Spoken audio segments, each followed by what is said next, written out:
I got these animals on their on some grain. I gave them some grain this morning, but if y'all take a look at the herd right here, you can tell that I got a whole bunch of cattle mixed in as of now. This morning, okay, so yesterday I had actually had let the cattle back here, but this morning I was running my cattle through the chute to get them all their shots and all that taken care of.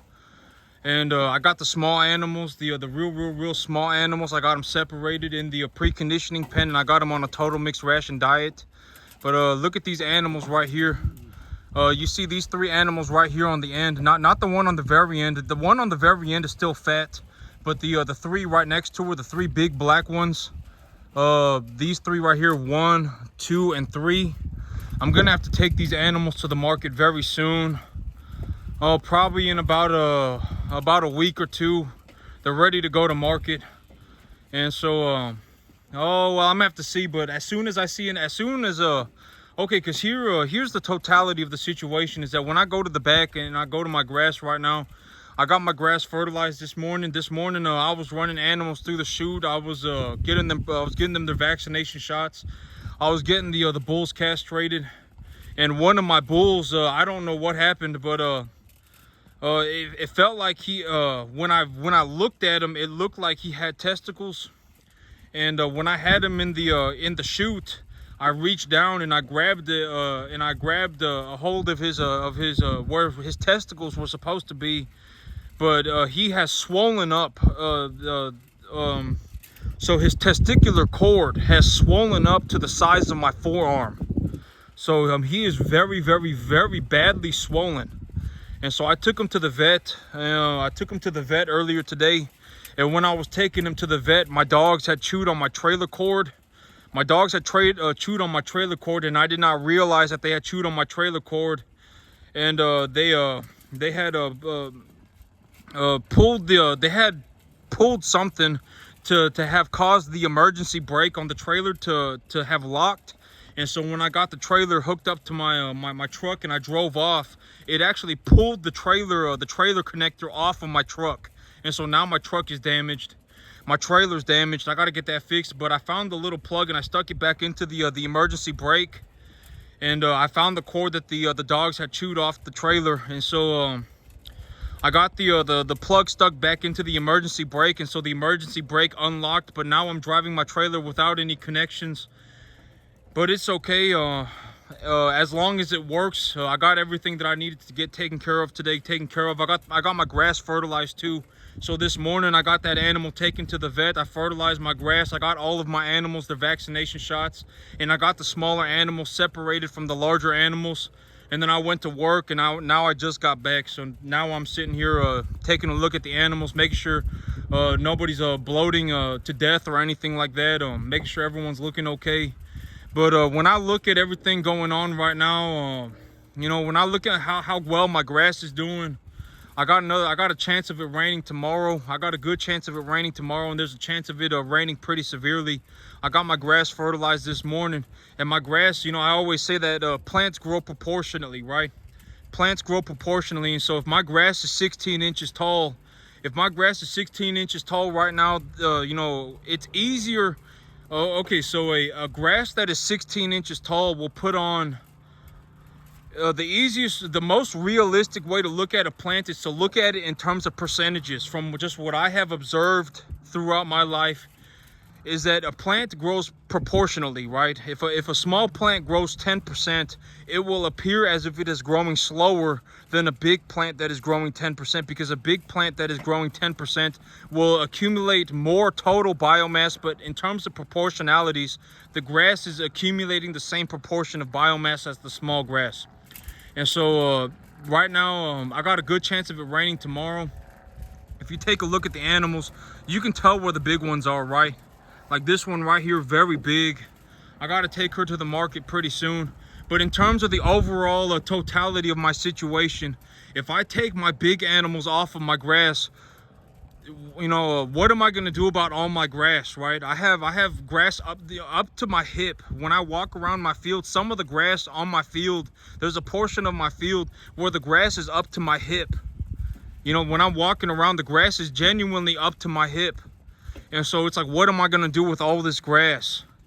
And so, you know, I don't want to take my biggest animals off of my field right now, because if I take my biggest animals off of my field, they eat the most. The big animals eat the most. And you can see, even like, look at this animal right here.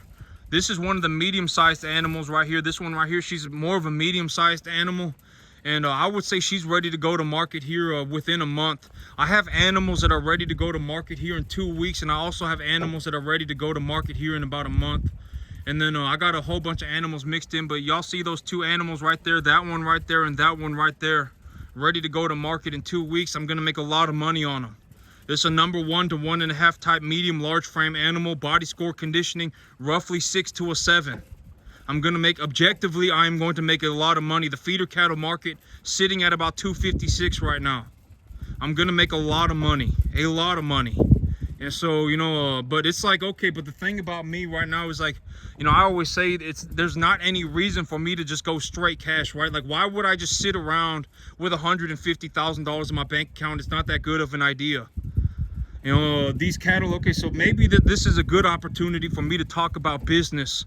If I want to, if y'all want to, you know, because I always say farming is not just cattle, it's not just grass, it's also running a business, right? It's a multi-dimensional situation. It's not just investing in commodities. It's not just having an investment portfolio. It's not like I'm just it's not like you know, you have to do all of these things at once, right? Oh, I'm leveraging into bonds right now because the economy's running hot, and you know, from what I see, if I was going to hold the insurance plan that could potentially pay out 10 to 1, then, you know, in terms of the overall economy right now, I can buy an insurance plan on my cattle in case the economy rolls over and the price of cattle go down.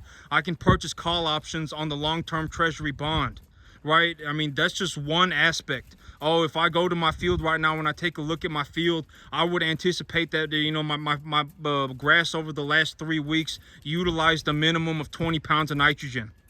You know, and you utilize that nitrogen in a ratio of 10:1:7.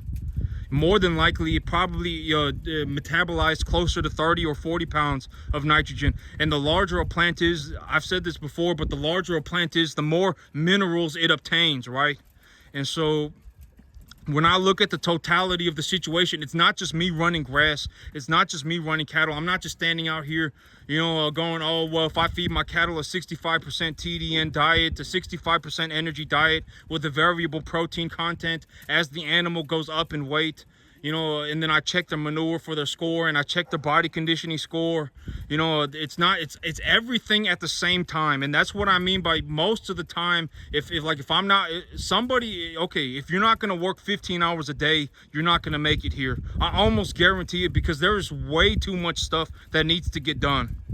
You know, that's what, when I talk about these things, I'm being as realistic as possible, because a lot of people, I always say that the big benefit with me is that I have unlimited money already. I could work 24 hours a day for 365 days a year. At this point in my life, I can do that, right? And if someone does beat me, let's say, you know, because this farm cost me about $500 a month. If someone does beat me, it's like they beat me by $150. Let's say they're 30% more efficient than me, right? They're 30% better than me somewhere, and they manage to save $150 a month. Right, that $150 is not going to make or break me. I don't care about I'm not going to say I don't care about the $150, but that $150 is not going to be like, oh my God, this person makes, you know, this person does this farm. This person is farming for $350 a month, and I'm farming for $500 a month. They're doing 1/3 better than me. So now I no longer have an opportunity to farm. That's not how the world works, right?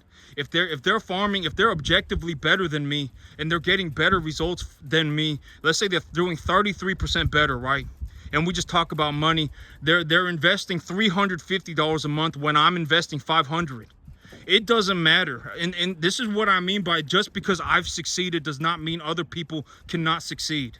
You know, that is what I ultimately mean. Because at the end of the day, it's like, if you succeed and I succeed, we've both succeeded, right? But when I take a look at everything going on, you aren't, you know, because from what I see in my YouTube channel,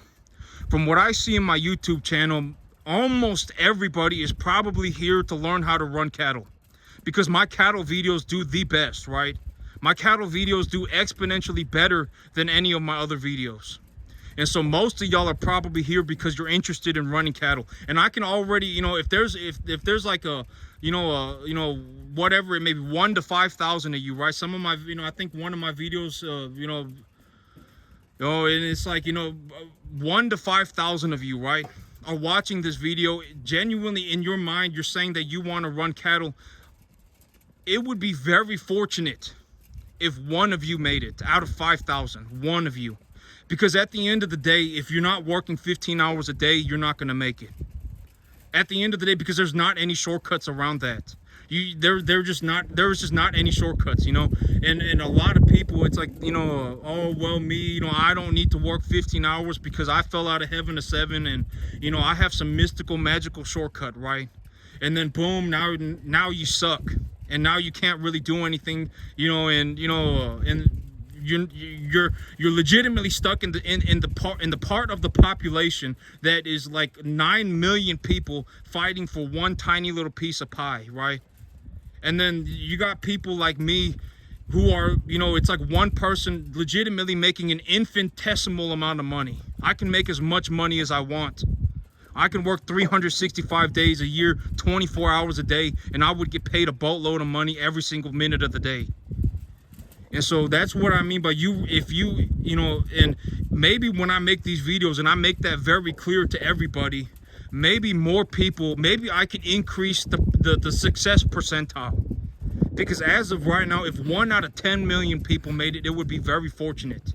But if I can increase the success percentile by 10-fold, maybe 1 out of 1 million people will make it. But if you're watching my video, that's already a good start. Because when I see the analytics from my video, it's mostly young people who are younger than me, right?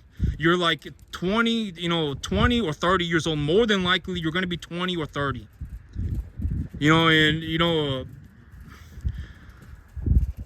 At 30, I'm not going to say it's impossible because I don't know what's going on with you, right?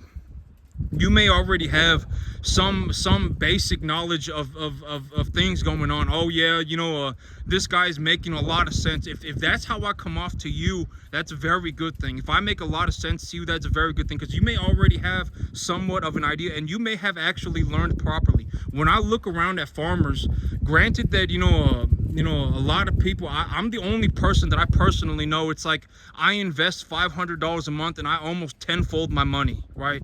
I put $500 into my month, or $500 a month into my farm, and for that $500 I make almost $5 grand, right? I'm the only real person that I really know who does that. But I have seen people who do very well. And you may, and it does not matter, but you will probably also understand this idea that, like, if I succeed and you succeed, we both succeeded, right? Because at the end of the day, if you're doing very well and I'm doing very well, we're both doing very well, right? It does not matter who's doing better. At the end of the day, it doesn't, right? Let's just be honest, it doesn't matter. And that's what I mean by, if you succeed and I succeed, we've both succeeded. It's not like, I took the chance away from you, right? But if y'all are watching my video and whatever it may be, the little bit of knowledge, the little bit of whatever it may be that you glean off of me, and if it improves your life in any way, your business or whatever it may be, the health of your cattle, whatever it may be, I'm very happy for you, because I honestly don't care, right? Why would I care, right? Honestly, what would I benefit from your failure? If you succeed and I succeed, we both succeeded. I already have the capacity to make an infinite amount of money. I could work 365 days a year, 24 hours a day for the rest of my life and get paid a boatload of money every single minute of the day. If that's what I wanted to do, I could do it, right? And, even if I mess up horribly, and it's like, oh man, I messed up horribly or whatever, right? And, and this is what I also mean by when I say that an upwards trajectory is far more important. If you're doing better for yourself every single day, it's far more important than wherever it is that you believe that you should be. Like, if you look at me right now and you say, oh man, I should be this, right? I should be this person, right? That's not a good idea to have. But if you look at me and you say, oh, well, this guy's working 15 hours a day, for 15 years straight. I'm gonna work 15 hours and 1 minute a day for the next 15 years of my life, and the only thing I'm gonna think about 24/7 is farming.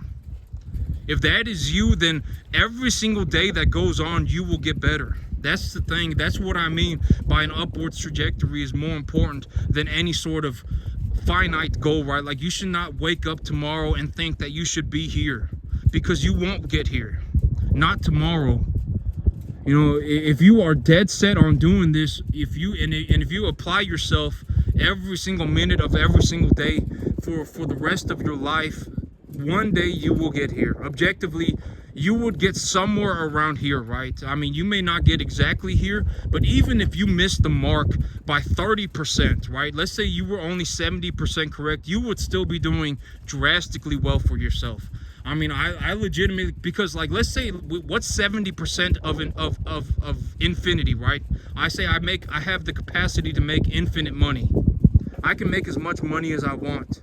Well, what's 70% of infinity, right? It's still infinity. You're still going to be doing very, very, very well for yourself. But, you know, the biggest pitfall for most people is that they try and find a shortcut. They say, oh, well, me, I fell out of heaven at 7. I don't need to work 15 hours a day for the next 15 years of my life. You know, I found some mystical, magical shortcut. And this is all coming from an average person, right? Like, if you're average and that is how you think, you are about to throw yourself off a cliff, and you're not ever going to get here. Ever. I mean, you just not. But if you're watching my videos, you know, because my cattle videos do the best out of all of my videos, and if you're watching my videos and you're a cattleman or you're a cattle woman or whatever you may be, you know, if I benefit you in any sort of way, I'm very happy for you. I genuinely have nothing to gain from your failure. And that's the big thing about me too, is like when I look at somebody and I think that they, you know, if I genuinely think that they would benefit from my failure, if that is how they're thinking, oh, this person is going to benefit from my, you know, I would, you know, benefit if he failed, right? The communistic ideal, right? Oh, we should just get rid of the rich people.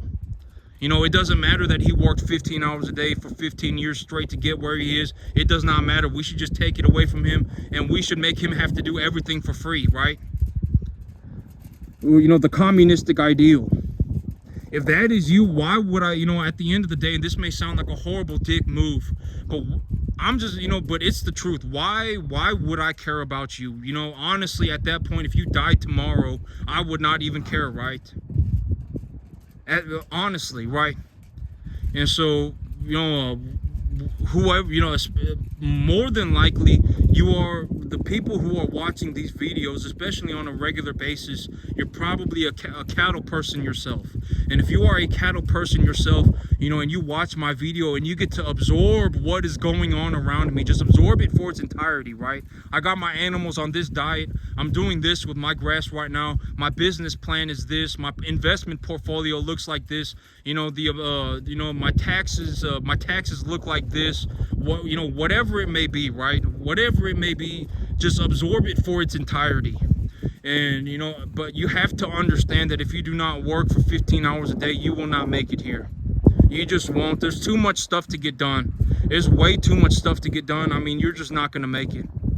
And, you know, and the big thing about and, you know, if you look at it for what it is, for reality, for what it is, right? The big danger of not making it in reality is that you will be poor forever. You will always be financially struggling into infinity and beyond. That is the big problem. That is the biggest danger. You know, like you will always, you know, just, you know, you will be financially ruined forever, right? That's, you know, that's why, that is also what I mean by if you work 15 hours a day for the next 15 years of your life, objectively, the only thing that could happen to you is get better. Objectively, that is the only thing that could possibly happen to your life, is that you get better.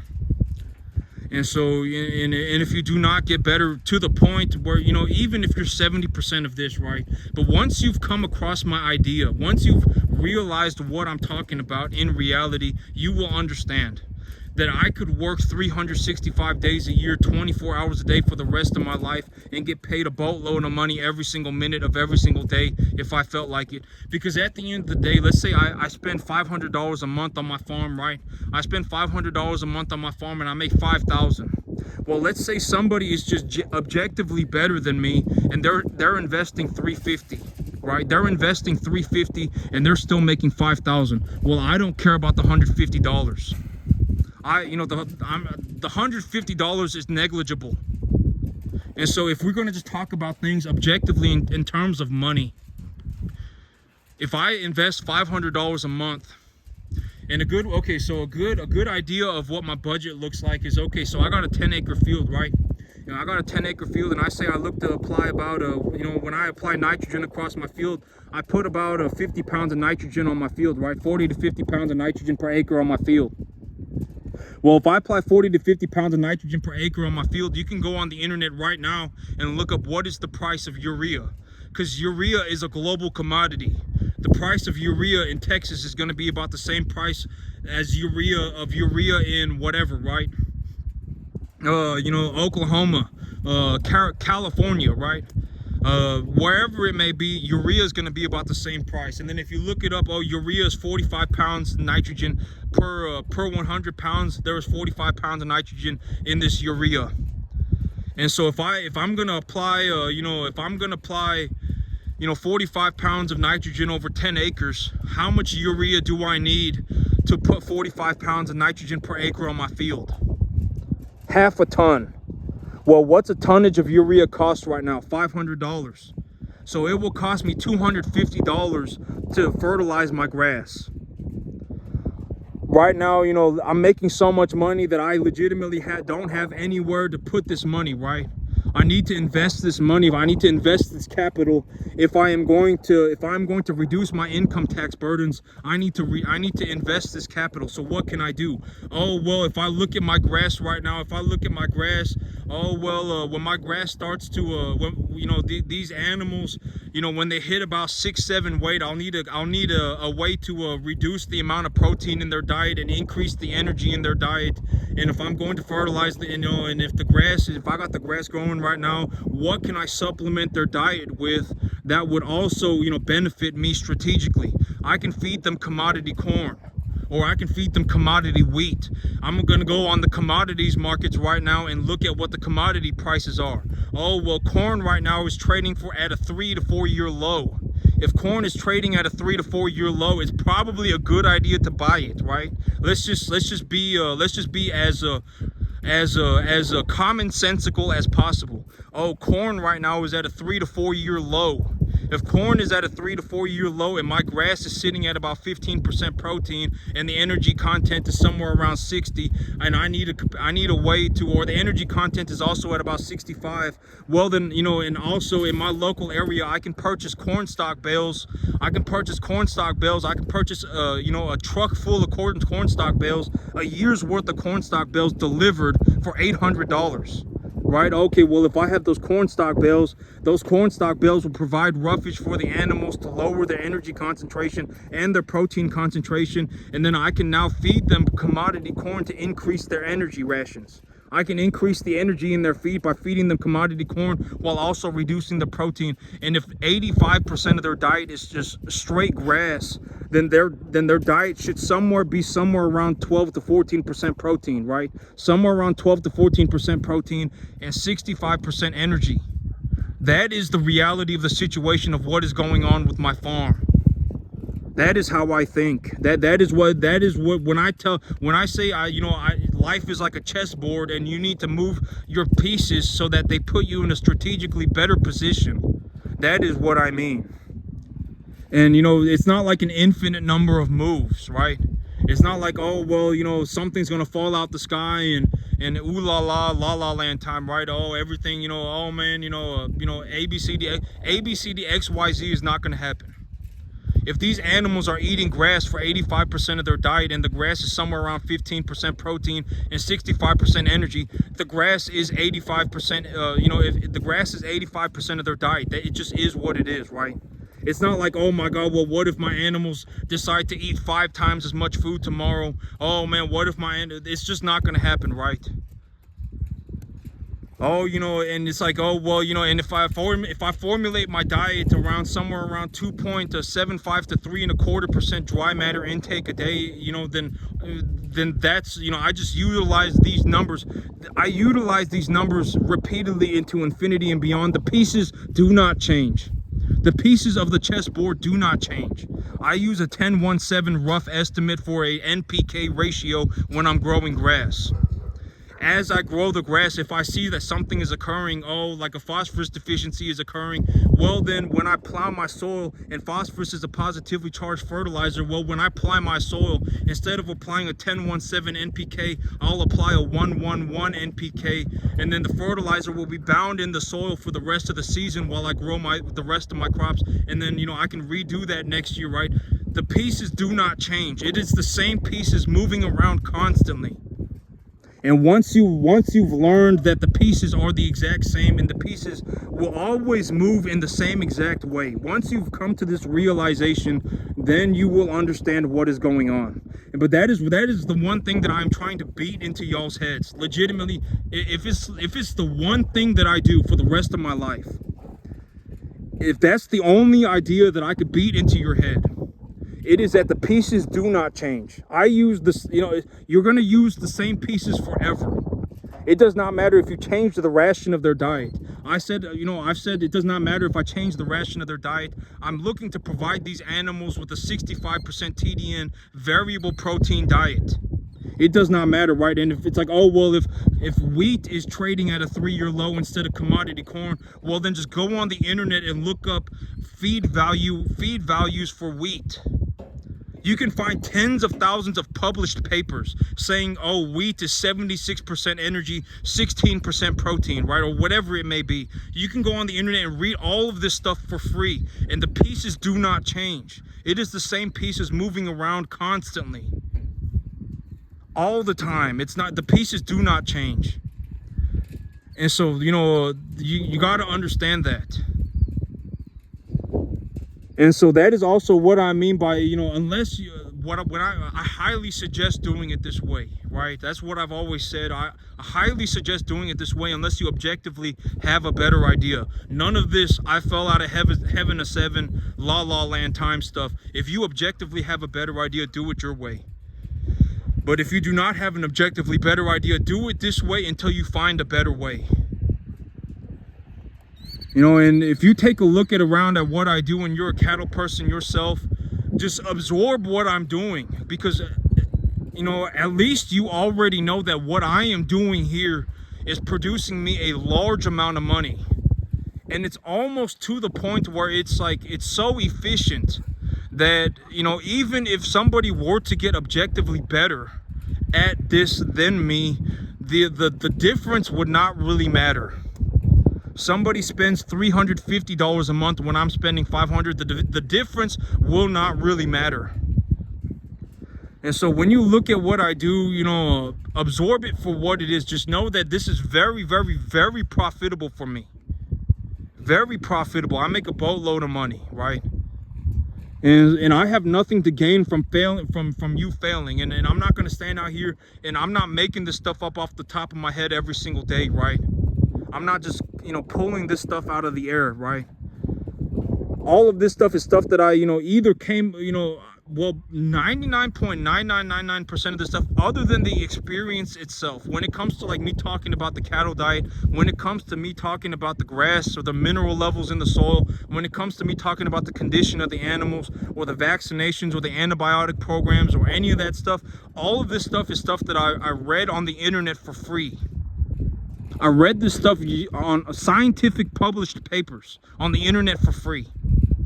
You can do the same thing. You can just go on Google and look up Google Scholar. And if you go on Google Scholar, it will only pull up published papers, scientific papers. And you can read all of this stuff for free. All of it. If you want to know what antibiotics program to run on your cattle, you can find it on Google Scholar. If you want to know what the feed value estimates for your feed is, you can look it up on Google. If you want to know, what mineral concentrations you know, what ratio of mineral concentrations you should use when you have a certain amount of rain or whatever it is. That you can look it up on Google. It's all there for free. I'm telling you that this is legitimately how I did it, right? I just sat there and I looked up everything on Google, looked it all up on Google, and it's all for free, all for free. And once you understand that the same pieces are moving around constantly and that the pieces do not change, then, you know, you are mentally in a better space. Like, the soil is not magically going to become positively charged tomorrow, unless like the poles change, or I don't know what would cause the soil to magically become positively charged. I don't know. I'm sure something could happen.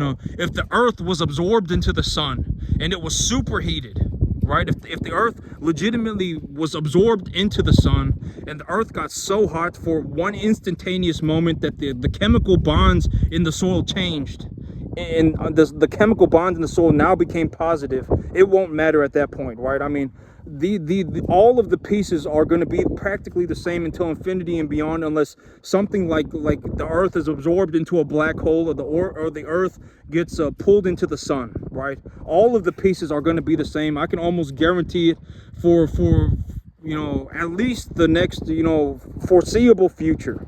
And if something changes during my lifetime, like if the soil does become positively charged over the course of my lifetime, I will make a YouTube video and tell y'all that it happened the day that it does happen. But, you know, you got to understand that the pieces do not change. The same pieces are moving around all over the place all the time. And the whole objective of you playing the game, right, of you doing this, is to put yourself strategically in a better position every single day. And if you get better every single day, it will become obvious, because that's why I say an upwards trajectory is more important than any sort of finite goal, right? Because an upwards trajectory, it's like if you're doing better tomorrow than you were today, you know, like if you look at me a year ago, I am objectively doing phenomenally better than I was doing a year ago, right? That's what I mean by doing objectively better.